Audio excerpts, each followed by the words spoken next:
You will need a large pot for this recipe, and we're going to start off by browning 1 pound of ground turkey or ground beef. Once you don't see any more pink, go ahead and drain the fat off of this, and we are going to add 1 packet of taco seasoning mix, add 1 packet of ranch dip mix.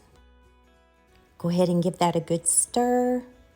Add 1/4 of a large yellow onion sliced, or you could even use half of a yellow onion sliced. You can omit the onion, or you can even dice this if you don't like big chunks of onion, but we do, we like onion. I did add a couple of tablespoons of water to this because ground turkey has less fat than ground beef and it tends to be drier. Let's make sure our stovetop eye or our burner is turned on to simmer because we're going to let these flavors cook into that ground turkey or ground beef, and it's just going to make it that much more scrumptious. Trust the process. I did put a lid on this while I was letting this simmer for probably about 5 minutes while I gathered my other items from the pantry. Now we are going to add those items. The first item up is some fire roasted diced tomatoes. Now, if you're someone who doesn't like spice, you can always just throw in regular diced tomatoes, but I love these fire roasted tomatoes. Add 1 can of mild chili beans. Add 1 can of black beans, drained, and I like to wash mine as well. Then I decided to add 1 more can of mild chili beans.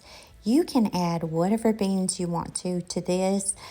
You could even do garbanzo beans. You could do kidney beans. I really like the chili beans. My husband likes black beans, so I kind of mixed it up a little bit. And this is optional as well. I added 1 can of Rotel tomatoes because this gives it a great kick.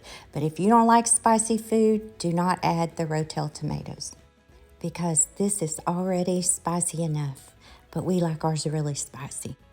I added 1 12-ounce bag of steamable whole kernel corn frozen to this.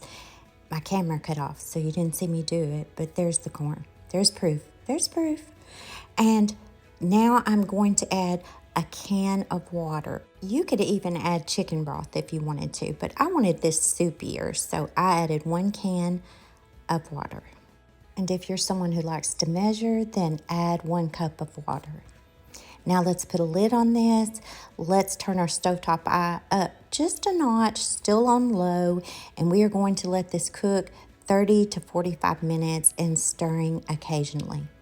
After 30 or 45 minutes, voila, this taco soup is ready to be served. This is one of the easiest soups you can make, and it's always so scrumptious. We like to top it with cheese and sour cream.